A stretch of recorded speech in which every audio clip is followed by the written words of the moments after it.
Well, welcome back to the next stage of day two of the Centre Court MBA Festival.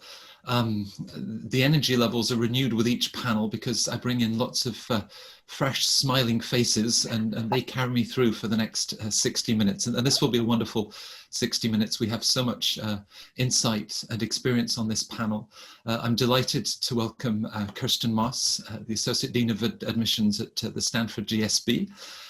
She's joined by Diana Economy, who's the director of the full-time MBA program at Michigan Ross. Jim Holman, the director of admissions at Indiana and the Kelley School. And it's great also to have Kelley Farmer, director of admissions at the Carey School at Johns Hopkins. So thank you all for joining us. I have to say, just in the last day and a half, there has been so much positive energy with you, with your colleagues in careers, and of course some of the wonderful, wonderful alumni that we're able to interview for this festival. And yet, one of you has described this year as kind of being the wild, wild west. I'll let our viewers guess, who is Annie Get Your Gun? Kirsten, if I can start with you. Congratulations on your pilot's license, because you did manage to land that plane in a very turbulent year and bring it in. But before we talk admissions, what you're seeing and the next year, I actually just wanted to ask you about your team, because it's been a challenge for all of us. And the support that everyone has brought to this. What are you most thankful for with your colleagues and how all of you have got through this together? Yeah, we were speaking just recently on the admissions team, and I bet the other directors on the webinar feel this way. You're always so excited about the class before they come because there's exceptional students that you've met along the way. But this year we're just so proud, not only because of the exceptional students, but because of those challenges and how much hard work was done, that we made it, that they're here, that they're enjoying class. So what I'm most grateful for is the years of experience our senior team has that enabled all of us to really work independently. It was a minute-to-minute, season. I'm seeing a lot of head nods here, where you're reinventing Admit Weekend online, or reinventing the way you market, or wondering about new ways to look at deferral policies, all moment by moment. So happy to both have a strong team who've had a lot of experience and great independence. And I'll also say, Matt, that this is not just an admissions officer responsibility. It's really the alumni and the students and the faculty who stepped up. I know we had, for instance, 100 different alumni do virtual coffees over our Admit Weekend when we usually have them face to face. So many people coming in and just knowing that it was going to be tough and putting their all in. Right. Diana, you were saying, normally this is a beautiful time of year in Michigan, with sort of the crisp fall weather and that special moment that Kirsten's describing of welcoming the class. It's not quite the same, but they're still bringing that energy and enthusiasm with them.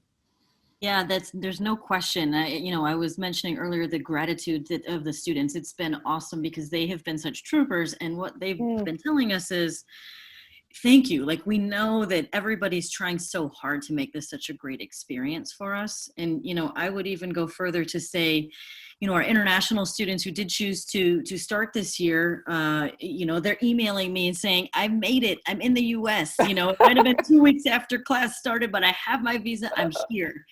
And so just to experience their kind of joy of being able to launch this experience in person to the extent possible. Some are obviously still remote. Has been really nice to see that energy. And we're just thrilled. They had even more challenges to get here, and it was nice to see them.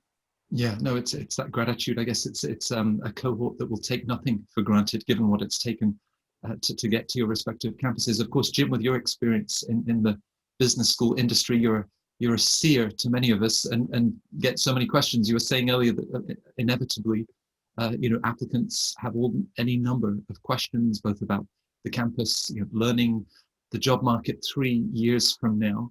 And with the team, I guess you're trying your best to field as many of those questions and the uncertainty that surrounds us. Yeah, I think this is a year that's required a lot of creativity on the part of everyone to adjust pretty much everything that we have done. The ways we have done it in the past is taken not only creativity, but flexibility. And I've also appreciated seeing that in our prospective students as well, because they've gone with the flow, joining us for virtual recruiting sessions, having sessions via Skype, Our current students have been wonderful in giving of their time to meet with prospective students. I think we're all living online, but we're making the best of it. Right. We were talking earlier, Kelley, about obviously the role that Johns Hopkins has played during the pandemic.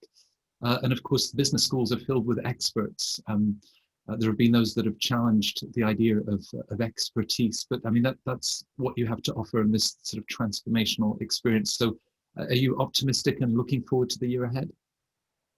I am. I've seen the same kind of resilience in prospective students and applicants over the past few months, and that's not changing. When all of this started, I think we all thought, well, surely we'll be back fully on campus in the fall, and this will be over, and we will have a quote unquote normal fall 21 application cycle, and this is going to be anything but. But I think that coming out of this, people are really seeing the value of graduate management education, of getting an MBA, of being able to skill up and return back stronger to the workforce. And that kind of energy is permeating the students that we're talking to. So I am very optimistic about what this year will bring. And it started this past spring, right? There was a new energy this past spring while everything else seemed to be in flux. There really was a new energy that our students brought. Right. Perhaps that sense of commitment, Kirsten, is something that you saw in the yield you talked about, in round one, as we go back a year ago, the strength of that yield again in round two, and really saw very little melt. You've now got to memorize more first names than ever before, a class of 436. That's, I think, the biggest. There's extraordinary diversity in that group. Now, what does diversity mean to you? You've even visually re-represented this sense of diversity. What does it mean to you?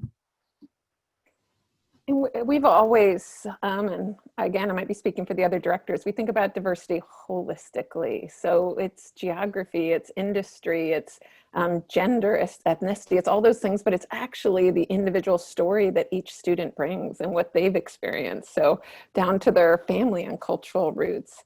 I think what was important to us this year, given everything that's happening out in the world, was to be more transparent about what that means in our class. So it is the first year that we've been in our profile listing the different identity makeup for race and ethnicity for the first time. And those numbers did increase significantly.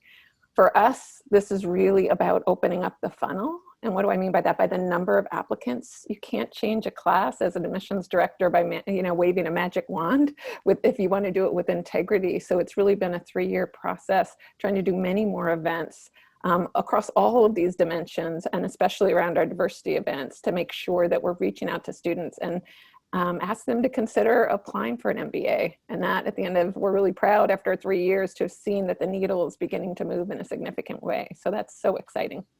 Yeah, you've talked about reaching out to people that perhaps haven't thought of you. Yeah. And in that discussion, where does that start, sort of planting that seed, or even that sense of empowerment that a business school might be in their future? I'd love to hear what other schools have to say. For us, what we've been spending a lot of effort on is not, I think in the past, we've always put out our shingle and had special programs to help people find a safe space to talk about business school, but it's even more, it's reaching out to people who haven't contacted us and sending them the note that says, hey, we're really interested in hearing more about your story. So I think it's taking one more step to really increase, I think our blog right now that's around diversity, we have webinars and content is going to over 35,000 candidates. So, and those kinds of numbers, spreading the net out and saying, please just think about investing in yourself. We know this is expensive. We'll help share the cost of it. Please take that first step. Join us, learn a little more. Now, of course, because Diana, everything has become virtual in the last 6-7 months. You've just brought in a class at Ross that is as smart as it has ever been, as open-minded and ambitious. Tolerance. Even some of the first events that took place on the campus at the beginning of the year, that spoke to diversity and inclusion. But of course, the international market has been affected. You were sort of saying how wonderful it was that international students were able to show up and begin the class. As you take a sort of a wider view, do you think that the hit that many schools have taken with the number of international students this year will sort of reassert itself next year and in the years to come? I do think it will, rebound. I mean, I think that this early, the last 6 months, as we have put all of our admissions events online, we frankly have been able to have greater access to a wider group of people across the globe. So that's been incredible, where our teams could only go to certain markets so many times per year. And if you missed the Thursday night event where we might have been in your market, you could have picked us up on maybe some of our virtual webinars. But now, instead of having, a handful of virtual events, it's many, many virtual events. There's so much opportunity for you to get to know schools. It gives us a better opportunity to put our students out in front as well. So where our team might be on the road in Shanghai or in Paris, we don't have our students along with us. We might bring alums, but now we're able to showcase our students even more. And I think it's giving candidates more of a lens as to what's happening at that school, who's at that school, who might I be studying with, who's going to be a part of my network. So for all of those reasons, I think people are able to make even better choices for themselves as to which schools are going to be the right fit, whether business school is the right fit for them in general, and just learn more about these schools because there's so many more opportunities to do so in this environment. Right. Ross, with other schools, has obviously had to transfer some of the learning to a virtual platform, but or with Scott, you'd taken that big step to launch an online MBA a couple of years ago. Having that as an option, is that something that candidates have really picked up on? I think one of the things when you think about offering education online or even in a hybrid format, it's really the adjustment for the faculty in a lot of ways. I mean, certainly the learners as well, but for faculty members who are used to teaching an in-person class, just adapting the modifications needed to deliver that education online, it takes a little bit of practice. And I would say, our online MBA experience has allowed us to learn best practices from sort of the sister program, if you will, at our school, that have been able to be translated to our faculty that they're able to bring to this full-time experience, which is hybrid. And we actually have a pretty healthy amount of courses that themselves are hybrid, where our students are able to come into the classroom. And we have a number of people in Ann Arbor, which has been nice. Obviously, for health or international visa reasons, people may or may not have been able to travel to their school's destination, but it has been nice that the majority have indeed made their way here and are participating where possible in the hybrid experiences. The FAQ section on Kelley's website needs constant renewal because there are so many questions that you're facing, Jim.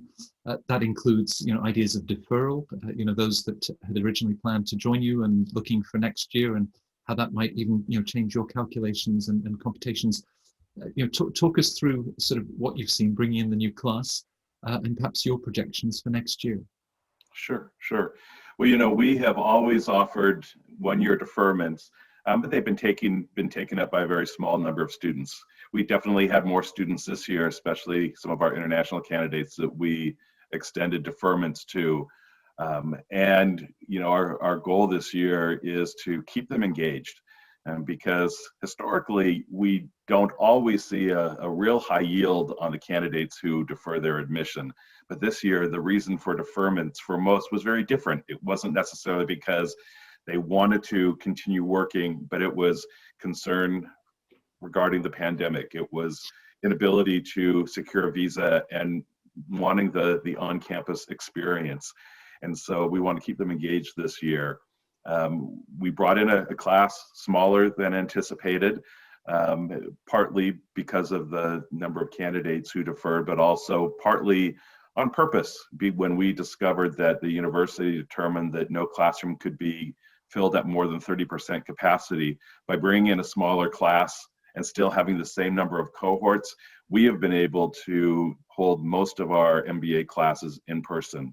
And allow for social distancing and health and safety. And so that has worked out really well.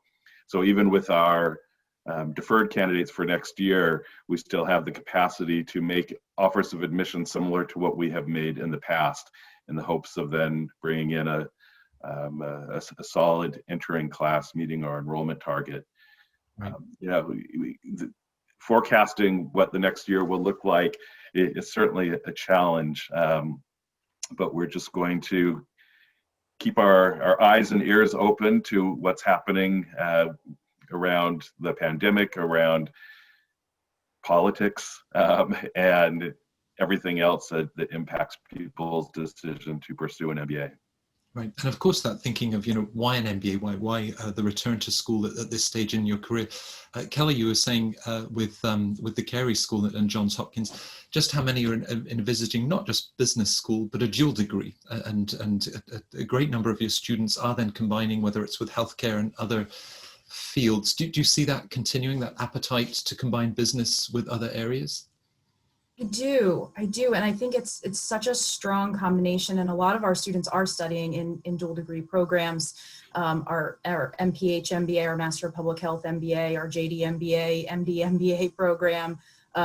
We have engineering students from the undergraduate school that start an MBA with us in their senior year and continue on.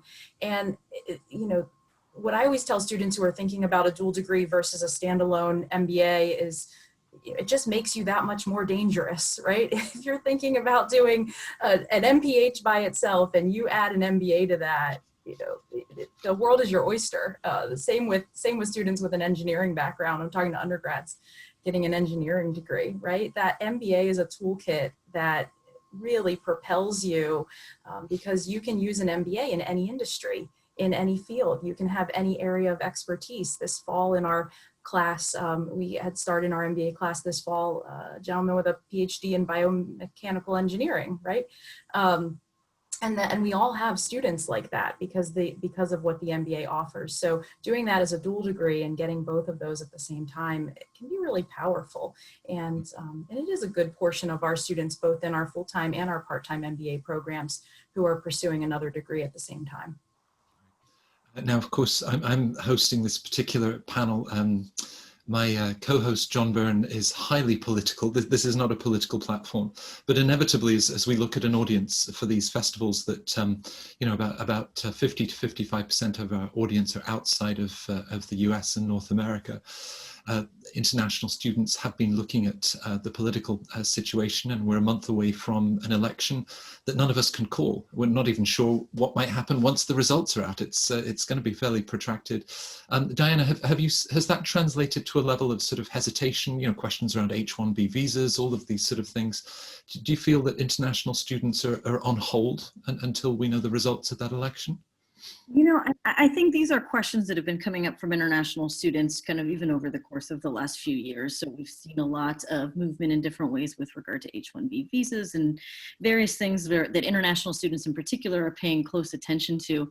And I think one thing international students should know is that, schools do everything we can, to be honest, to protect ourselves from political turnover and turmoil and things that might be happening, in the macro level environment that we aren't able to control. So our focus is to control what we can control, which is doing everything we can to support our international students, to work closely with our employers to understand what the employment outcomes and options are going to be. Most schools have become STEM certified, right, in the course of the last year or two. These are movements that we're doing to do everything we can to support students. And so we will continue to do that. I have no doubt that will continue to be the case across, all the MBA programs. And so one of the things that I know is tough as an international student is trying to figure out what you can control, what you can't. And so that speaks to not just the presidential election, but, even, people are asking questions about, is it going to be more difficult this year? Will there be more applicants? How are my chances going to be impacted by the landscape of the application volume and the political landscape? And, the answer still comes back to, controlling what you can control as an applicant and putting forward your best application. We are still looking for great talent from around the globe. That has not changed. We have not wavered. In fact, maybe even more than ever on a level of kind of empathy and understanding and needing diverse perspectives in our classroom. It's at an all-time high. So we want to hear from these candidates. That will continue to be the case. And we, we're here for this change as well. That's the theme of 2020, I think. A lot of change and adaptability needed, but that's also what's needed in an MBA program. Right, Kirsten, you're welcoming a group where I think 35% are international students, which is a very high number for as you look at peer schools. They could have deferred, and you had that conversation, I guess, with many, but that they chose to join you. As you then. You've just had round one, 2.5 weeks ago. Even as you then look at what you might expect to see in round one, round two, did round one feel that it was more dominated by US applicants this year and fewer internationals, or does it look similar to previous years? Yeah, I'm always hesitant. Great question, Matt. I'm always hesitant to talk about round one versus round two versus round three because things change so dramatically over time. It's, I think I can speak for most that the applications look strong. And I really want to echo what Diana said. I could not have said it as well or better. Just controlling what you can control and spending this time in the next few weeks, because we all are looking for that diversity in our classes. We have lots of tools, no matter what application, whatever the volume is, to make sure that we can make offers to talented applicants. You know, there's the number of applications that come in, there's the number of seats in the class, there's deferral policies, all of these things go into how many offers you're able to make. So if I were in a candidate's shoes, I would absolutely start with, I want to put in the best application I can in the next few weeks, get that together, and the rest will take care of itself. And that's very personal. You know, someone that looks at any of your class profiles and says, well, if I had done I don't know what you call it, a triple degree, and no dual degrees, but if I'd 38% of my class had been STEM and then another 41%. I mean, people can spend too much time looking at the class stats and relating it to themselves, right? And that misses the point. That's somewhat reductive. And I love that you threw this line of questioning to me, because I feel so strongly about that, Matt, that it feels like you can, in fact, I almost don't like putting our profile out there because it encourages people to label themselves and where they stack up. One of my favorite stories is people from, when I visit applicants from, let's say, private equity, they say to me, oh my gosh, there are hundreds that apply, I'll never stick out. And then I visit another group of students, let's say from, you know, we're from retail, and they might say, gosh, if only I were in private equity, I'd have the best chance of getting in. And it's just, it really is crazy. At the end of the day, what we're looking for is for someone to share what their aspirations are, what they're motivated by, how our program will help them get there. And really, when I look at an application, I'm trying to decipher, what do they care about? What did they spend their time on? How did they make a difference in the lives of others over the last, 8 years in college and beyond? And that's how we evaluate candidates. It's not really it's not really about what industry or whether you're international or what country. It starts with that granular decision of, is this someone we want in our class? Yeah. Heaven forbid that you should start to put height and shoe size on those class profiles, because people will start to think about that too. Jim, we've been in this industry for more years than we care to remember. And of course, whether it was the sort of the dot-com bubble and the downturn, 2009 and the downturn, typically downturns do then lead to an increased number of applications. But again, applicants should sort of abstract the idea of whether there are more candidates in the pool this year and really focus on their story and where Kelley fits in. Exactly. I think similar to what Kirsten and Diana have alluded to, people are concerned about what the applicant pool will look like this year, what the trends are, but it really shouldn't matter. For a candidate, when the time is right, the time is right, and they need to put their best self forward, prepare as best they can, help us understand their unique accomplishments, their unique impact they've had in the organizations that they've been a part of, and put in that application. People try to second guess what the job market and the economy will look like in a few years. And again, even if we're in a tough job market, if they make the investment in themselves now, they're going to be in a better place 2 years from now, even if the economy and job market aren't as good than if they just stayed still and continue doing what they're doing now. So again, each person should do a lot of self-reflection, not worry about the competition, just worry about putting their best self forward to our admissions committees. Right. One possible consequence, Kelley, might be that applicants say, well, I need to hedge my bets. Perhaps I should be applying to more schools. Mm-hmm. Now you can tell, right, when an applicant has really sort of identified with your school, there's that sense of alignment, it jumps out of the application too. Not only does it jump out in the application, it really jumps out in the interview. And different schools handle the interview process in different ways. At Carey, my team is doing those interviews, and they're not blind. We've read the application before we interview the student, and you can start to see in the application if there's some authenticity of interest there, and that's why the interview invitation is extended. But in the interview itself, the way that the student ties back their narrative, Jim was talking about who are you, what's your story, why is now the right time for you to pursue an MBA? Well, that might be, that's a general story, but why is now the right time for you to pursue an MBA at Stanford, at Ross, at Kelley, at Carey? We all have our own personality to our programs, and figuring that personality out goes beyond reading a website, right? So the students, the prospective students who have talked to some of our current students, talked to our alumni, really dug beyond the website, the difference in those interviews, I think especially, is really clear. Right, that's perhaps a good segue, given with round one, now moving to the stage of invitations to interview, starting with you, Diana, because of course Michigan is a school, Ross has really invested a lot of time and thought into an approach that involves this sort of team-based format in groups. As you then look to schedule those events, and I'm assuming everything will be done virtually, are you then mixing up candidates? It no longer has to be, people that within a 50-mile radius of Chicago that do this session, and those in Tokyo and in Johannesburg. Will you be mixing up people from all around the world for those sessions?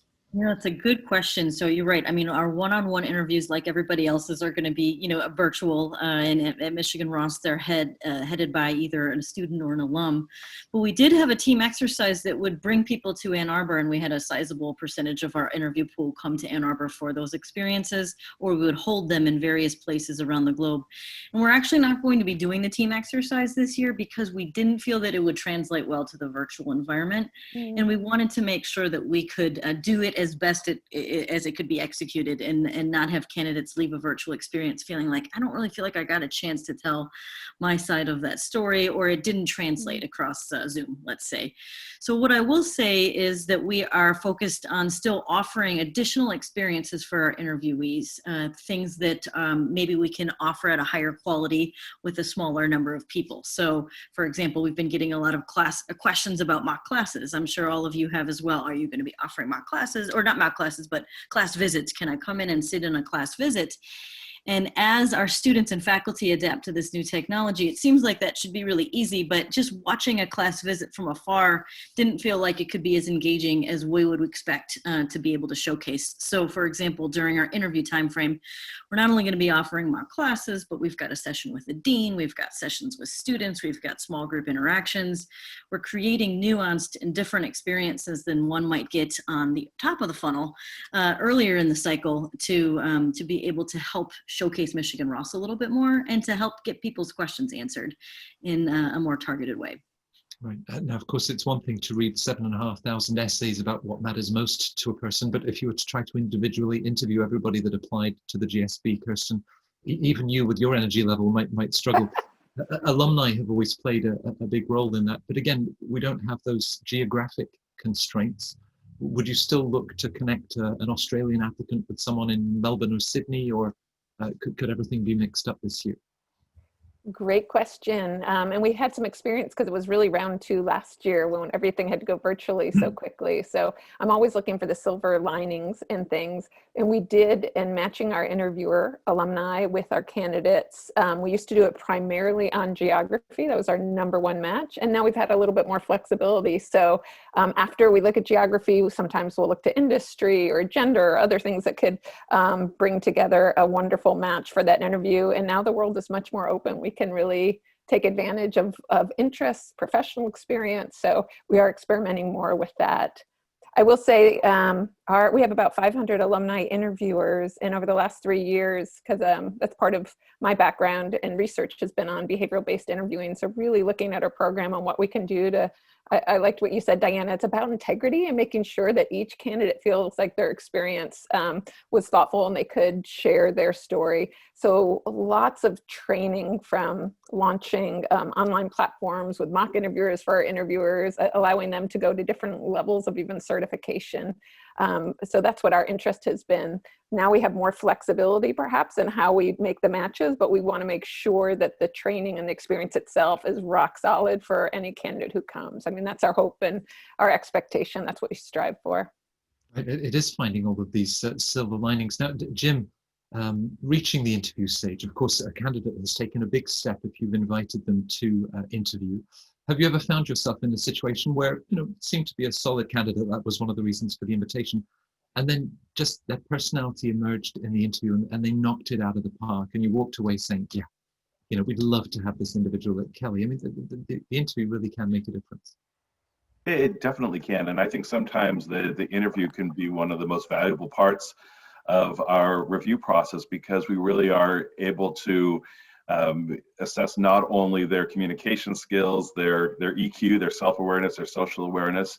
In some respects, we are imagining them sitting down in front of a recruiter in the following year, representing not only themselves, but representing us, representing the Kelley School. But we also recognize that the interview is a two-way street. In some respects, they're interviewing us as well. And so it's providing them with an opportunity to get a little bit of a sense of what's important to the Kelley School. Our interviews are conducted not by alumni, but by admissions staff and other MBA program staff. And we also have a select team of 7 second-year students who applied to be a part of our admissions team, and they help us conduct interviews. And so they are able to, especially those who interview with our second-year student interviewers, really get a sense of, you know, who a Kelley MBA may be. The fairly defined elements of an application, these different pieces of the puzzle. Kelley, if you had complete freedom, and perhaps your daughter would have something to say about this, of, you know, sitting down applicants and saying, okay, we're going to have a drawing. You need to draw the world that you would like to live in, and, you know, colored pens, whatever was appropriate. I mean, do you sometimes think that we're too rigid in those different elements, and you know, is there room for creativity in this process? Oh, now you have me thinking about my 4-year-old interviewing all of our MBA candidates this year. That might create a very interesting class. There are myriad ways to showcase talent, and it is true that the application process as designed can sometimes feel a little limiting, and that it doesn't fit every personality. I think as an applicant, you have to think about where you can shine in the application process. We don't expect every candidate, at least not at Carey, we don't expect every candidate to be the best candidate on every component of the application, because that doesn't bring in, we were talking about diversity earlier, that doesn't bring in the diversity of thinking, the diversity of interest, right? We're thinking about, what does this class look like in a classroom? How does this group interact with each other? And if everyone is strong on the same thing or equally strong in everything, it doesn't make a very rich classroom environment. So when you think about yourself as a candidate, right, maybe you don't think you're represented well by an undergraduate transcript or by a test score, or, you know, whatever piece of it may be. Where can you shine, right? And how are you using, it might take you 2 or 3 months to pull together all the pieces of this application. We're going to review it in a much briefer period of time than that. So when we read that, what do you want us to know about you, and how are you using all those disparate elements of the application to tell us that story? And your story doesn't have to look like everybody else's story to be a strong candidate. That's back to the, oh, if I only worked in private equity, oh, if I only worked in, you know, in consumer product goods, right? You don't have to be the same as everybody else to shine. And sometimes the applications and the interviews that we remember the most are because they were a little different in some way. Kirsten, you've often framed that in terms of impact, positive impact, and you know, the behaviors that you're then looking to identify. So if I can get you to juxtapose you know, standardized tests, obviously the data points that they provide, with there's something very poetic that you said 5 months ago about the footsteps that you've walked, and I'd love you to repeat perhaps that phrase you have front of mind, because it was, I think it spoke very well to the sort of self-reflection that you're encouraging, but it is about positive impact. Yeah, one of we talk I think all of our schools talk about leadership and what that means, and that's such a big, I would say, overarching umbrella term that all of us probably in our heads have many different views of what that even looks like. So I'm really trying to peel that away as we talk to prospects and say leadership is having impact in the communities in which you walk. And I think what's confusing is sometimes people think they had to be the president of their student body, or they have to have gotten promoted earlier. It's not, at a particular organization, it's really not about that at all. When I look at a file, I'm thinking, what have they cared about? Is it their sports activity where they have violinists? Is it their mosque or their church? Is it their diversity within their organization, maybe, or recruiting, whatever it is? What did they want to spend time on? And then how, I've used that phrase, thank you, Matt, how have they left footprints that were theirs alone? And if they had not walked through that organization or community, things would not have been different. And to me, that's where the story, I keep talking about someone's story because that's what it's about. And I've spent about 20 years studying leadership, and I can tell you the 50 different leadership behaviors. I can tell you the domains. And at the end of the day, it really comes down to how did you change the lives of others, or how did you persist in your own interests? So I think that is what we absolutely care most about. And at Stanford, I can only speak to us. I feel very lucky that we get strong applicants, and we have plenty of applicants who are exceptionally good test takers. And I honor all of them, and I'm glad, but to us, that's really much more a measure of, can they thrive in our classrooms? And we're very open at looking at scores of all kinds. So your story for me is what lights up like a silver bullet. And yes, we will look at those. And if testing isn't your forte, please let us know. We'll look to your transcript. If you're not sure that you've demonstrated in your transcript, then we'll look to see if you've taken other courses since then. We'll keep trying to find that data to know that you can thrive academically. And we do have, a bar there that we want to make sure you're going to succeed. But boy, if you don't feel your test score is where it should be for some of these schools, and you really have created impact in the lives of your family, your communities, come tell us about it, because that by far is way more important.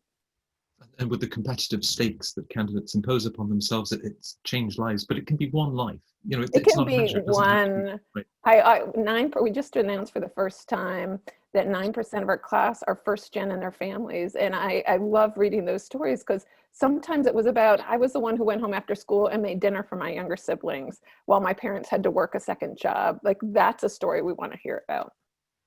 Yeah, I hope you don't get a sudden rush of those stories with the opening paragraph because of today's panel, but I think it gives all of our viewers just that sense of even the role that they've played. Sometimes they may not even be aware of the role that they've played. It was just naturally expected of them.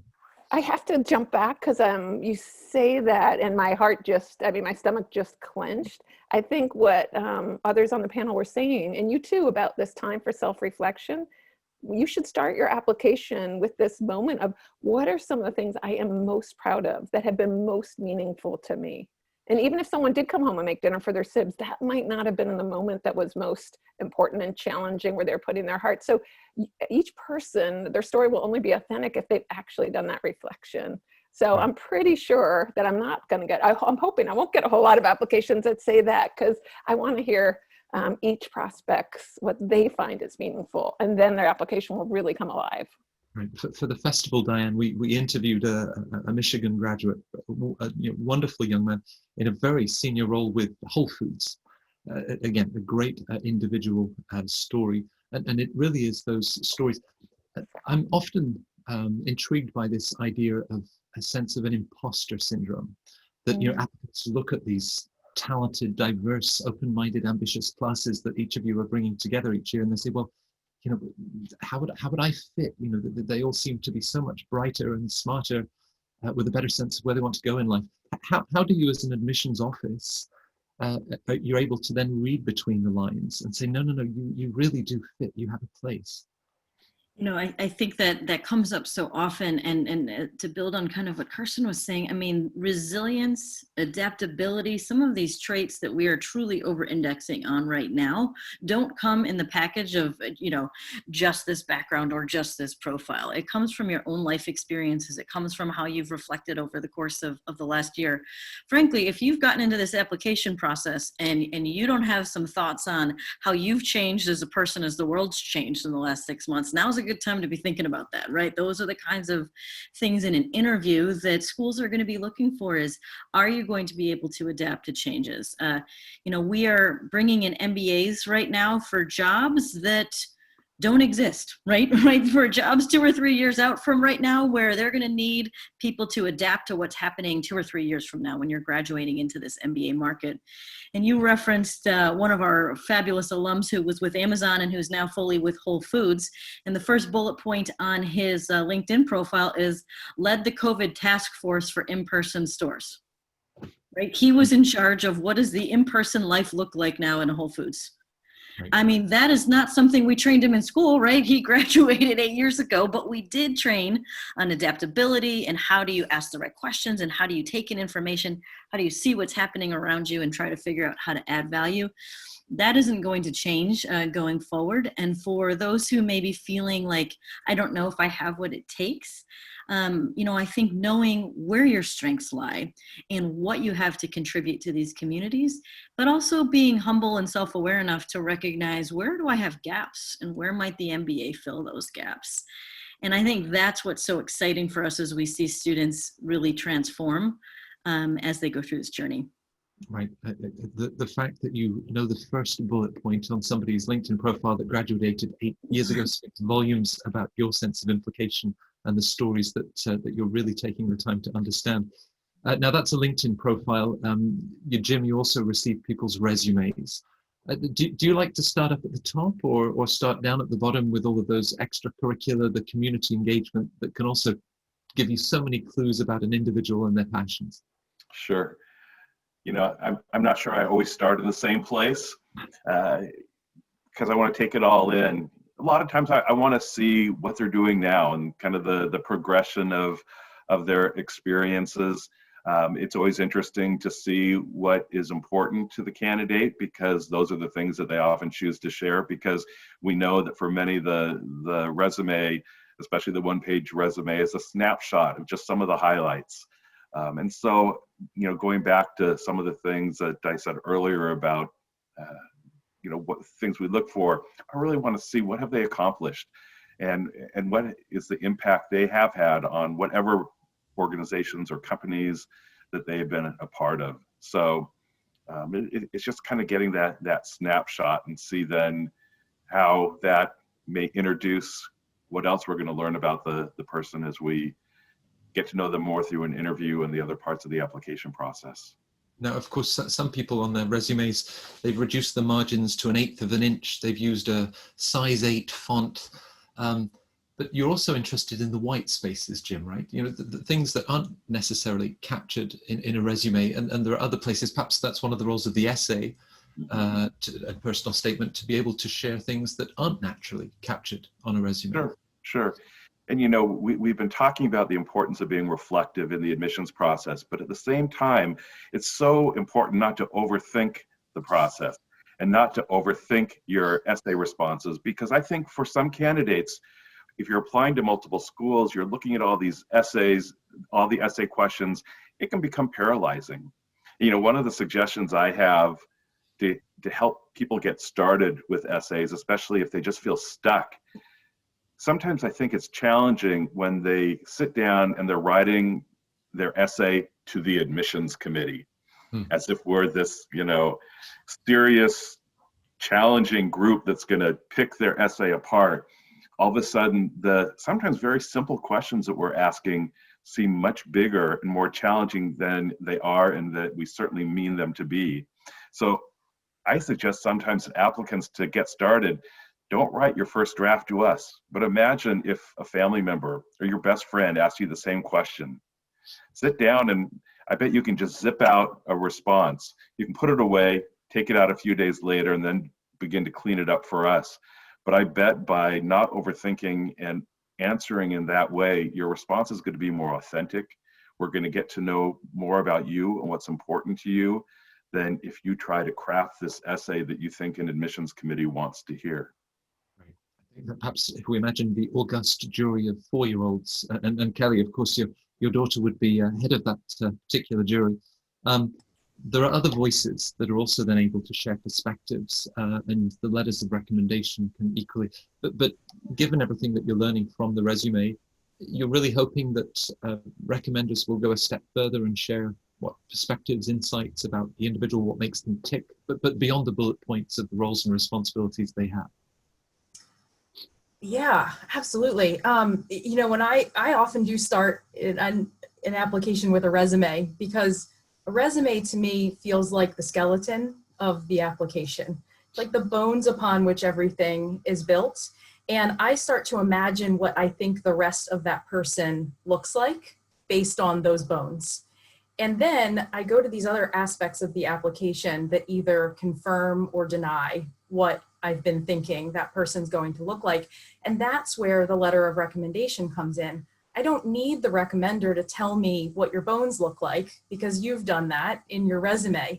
I need them to provide the color of what the rest of, you know, what the rest of you is like, at least in their experience, right? So how have they seen you function in an organization? How have they seen you make an impact? How have they seen you lead as a colleague, perhaps lead in a formal leadership role?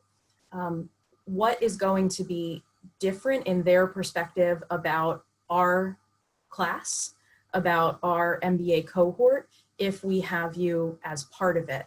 And that is kind of the flesh, if you will, right? Along with other pieces that you provide in the application that paints the entire picture of who you are. We talked about the footsteps that you've left, and candidates that are anxious, perhaps, Kirsten, of the footsteps that their recommenders have left. And you know, they want the corner office, they want the Stanford grad that's writing the application, but again, that misses the point, because Kelley was talking about, you know, the ability, that close substantive relationship, to go beyond the bones. So perhaps you could reassure viewers that, you know, you don't need prize-winning recommenders. It's people that can really speak to you, perhaps your value system. Yeah, we are. Our best advice, if the first piece of advice was to think about some of the things that you've done that were meaningful, you're most proud of, maybe there's a recommender who can help us see that through their eyes as well. And in choosing that recommender, think about someone who's been in the trenches with you, who knows what the challenge was, who know how we're looking, not just what was done, but how it was done. I really like, Kelley, what you said about the skin around the bones. It really is helping us go from a bullet point to a much richer description of that. So absolutely does not need to be someone who's in the CEO office or an alum. It needs to be someone who can really have perspective on the challenges you faced. You're the hero of this recommendation. Tell us, you know, what the accomplishment was and why that was so wonderful. I also say, as you're choosing a recommender, some of the best recommenders, we can almost feel, you know, the love in there. I'm using that word loosely, but you can feel just how excited someone is about you. So think about those relationships and connections. That's what leadership is about, is forming human connection with others. So you can also think about who's seen you in those positions and who you know will share that commitment to you as a candidate. As I presented you to today's audience, Diana, I used the word admissions, and I also said full-time, because you're admitting people all the time. And that's it, right? You're looking to admit people, not reject them.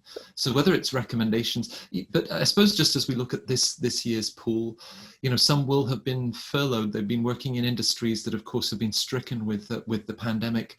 And you understand, I mean, this is a very human process. Perhaps you could, you know, set people's mind at ease, given the challenges of the last 7 months. You know, that is indeed what we saw. I would say particularly in the later rounds, you know, if you were talking about candidates that might have applied in May, you know, when things kind of went down in March, there was a whole lot of variance in the landscape, whether people were able to retain their jobs or not, or just, in general, their how they navigated their family life and what was happening around them. And so that resilience continued to shine through with some of those candidates in particular. They had to be, right? Something's happened to me, there's an impetus, and now, I'm sort of searching for the right next step. And so it was actually, the ones who succeeded in that process, it was because it was, they took a critical look at, okay, this happened to me, but it's how I respond to what's happened to me that, is important. And those are the kinds of things that the admissions committee is taking a look at.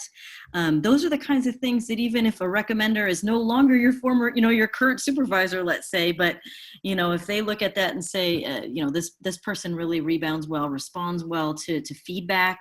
I mean, those are really important traits and aspects for us. And I would say further with the recommendation letter, as we were talking about it, the recommendation letter is a place where if somebody maybe has slightly lower test score or grades, but a recommender tells me that this candidate's got a lot of grit, they're scrappy, they will persevere, that tells me that they're going to show up at office hours if need to be, when they're not doing particularly well in a class or when they're struggling a little bit more. And if I have that confidence that they are really going to persevere when adversity comes their way, that may be something I build upon when I'm taking a look even at their academic profile. And that may be a non-traditional way of thinking. Usually we talk about transcripts and the test scores and whatever, but there's other parts, even your interview, where we might get a better sense for some of the personal attributes that you bring that could help you thrive, in an MBA program, maybe even beyond somebody who brings a really high GMAT score, who when adversity comes, their GMAT score is not standing in front of them, right? It's what they've brought to the table and how they can, how they've demonstrated in the past, how they've navigated adversity. I thought that we were going to get away with it. We're 9 minutes away from the end of the panel, and we hadn't opened the Pandora's box of GMAT and test scores. Diana, you mentioned them twice, so I'll simply put the question to you as a group, and anyone that wants to jump in on this one. Even GMAT and GRE have been affected this year with the availability of testing, online testing, individuals that have found that quite challenging. So it's been a big step for candidates. One, I suppose, are you treating online tests as you would a test center result? I feel like there's a second part to this question. Maybe we'll start with that one. Any thoughts on online tests and even some of the policies about waiving tests for this year? Yeah, I mean, I can bring some insight just in general as we think about this across the industry space, right? The complexities that exist outside of what we have control over continue. And by that, I mean, there could be a second wave. There's likely to be a second wave. We're still in the middle of a pandemic. It's not clear how much that pandemic is going to impact even GMAT and GRE test taking again, right? So we know that centers were closed. We know the tests had to go online. We know that the dates by, the online test has since been extended, through the course of the year. So for us, that is just the reality of candidates applying this year, right? Their test is available online, and that is an opportunity for them to be able to take that test. So absolutely, we see it as the same way as those who, are able to take it at a test center. And I'll be honest, I think we continue. I mean, this is like a, week by week, every few weeks, where we're reviewing and evaluating, are there enough opportunities for candidates to take tests if it's a requirement of our program? I would expect that, honestly, we will continue as this process exists to make sure we're doing what's in the best interest of candidates to be able to get the information from them that we need. And honestly, if the pandemic continues and again, the wave comes back and it becomes even more challenging, it's something that we're going to have to evaluate as an industry to say, what are we going to be doing to get the information? And so we're continually monitoring it. Right, I can see us on a stage at the Time Center in New York. Of course, all these space-based events now seem so long ago, but Diana, I dutifully asked the question, so GMAT, GRE, do you look at them in the same way? Your incoming class, I think 37% have taken the GRE. You've answered that question for the market. That's right. And I will tell you, I think we were on the higher end, and we have been for the last few years in terms of GRE. We've been truly very test agnostic because I think one test might fit a candidate better than the other test. You just might, gravitate or naturally be able to present yourself better through one means over the other. And we want to know who's going to show up in our classroom, right? So the standardized test is one measure, as well as your grades, as well as I mentioned, some of the grit or perseverance that we may get from your recommendation letter or other places. This isn't about just holding one measure to say, this is the measure that we're going to look at and know exactly how you're going to perform. It's one of many, and between the GMAT and GRE, we have seen students be very successful with both. I'll tell you that I take a look at candidates who graduate, and I will go back to their admissions profiles. I'll take a look at their grades. I'll take a look at their test score, where they interned, where they went full-time, what their grades were during the MBA experience, and the leadership opportunities that they had, to be able to assess and understand who's doing well in the program across a variety of metrics. And I'm here to tell you that the GRE and GMAT students both do very well, so there shouldn't be any hesitation if one's a better test for you, in my mind. Right, 3 years ago, as you joined the GSB, and Kirsten, I did turn to you because, of course, your school ends up with very high test scores, and you said, some GMAT average is too high. That was in part just to deflect the obsession that some candidates have with these test scores, and really doesn't reflect everything else that you're looking at in a candidate, right? Yeah, but in the word reflect, I'm reacting a little bit, or deflect, I'm reacting a little bit to that. Yeah, it's a big worry that a candidate will see what our average GMAT score is, or GRE, and then just opt out when it's just a small part of the picture. So absolutely believe everything Diana said. Take the test that fits you best. Don't worry. I do encourage, because for many schools, it's an important data point, that people should feel good about their performance. So if you took it once and you really feel things went wrong, then invest again and take it. So you're putting your best foot forward, but leave it at that. We also recognize now with the online testing, I'm encouraging any candidate who had to take an online test, did not feel comfortable, like it's good representation, tell us in the additional information. We've had students even say, here's a practice test that I was taking before I had to take this, this one. We're really looking for the whole story here, and it's just 1 point. So please do not let average GMAT scores scare you from telling us about how you want to change the world. So there was this 4-letter word, the GMAT, that Diana used, and that will close that box. There was another 4-letter word that Diana used, and she's now thinking, gosh, what on earth is he about to say? Diana talked about grit. And whether it's the applicant on the wait list that stays in touch with you and says, I really want to come to your school, or even the reapplicant. I mean, grit, I think there are even some studies that show that someone on the wait list or that reapplied and got in end up, as Diana was implying earlier, they tend to be extraordinarily engaged and committed students. You've given them the second chance, and they just thrive and flourish, right? So don't drop your shoulders. Grit works, and it resonates with you. Was that addressed to me? It was to Jim, but Jim, I didn't probably it's quality for everyone. Yeah, I mean, I think that grit is something that is so valuable because it will assist them in their pursuit of success, both in the academic program and their career search and later. Grit, tenacity comes with kind of showing the passion for the experience that they're going through. And what you said is absolutely true. I never remember, once the students arrive and continue in the program, who was admitted from the wait list and who was admitted from the front. But when I have taken a chance to go back and look, we have seen some of our top performers, people who have, served as significant leadership roles within the student body, as some of the people who were admitted from the wait list. And I think it's because they wanted to prove that we made a good decision. Some of them, we may have been, a stretch for them, and then they got in off the wait list, and they want to make sure that they don't disappoint us. Yeah. And so, yeah, grit, incredibly valuable. Well, perhaps I talked at the beginning of this panel about energy. You bring such warmth. Your teams, you talk about all of the coffee chats that you're all organizing and with alumni. I think in such uncertain times, the candidates can show the love, your recommenders can show the love, because clearly you're showing the love, just the way that you have buckled down in such uncertain circumstances. So on behalf of everybody that joins us for Centre Court, to be able to share these insights and your guidance.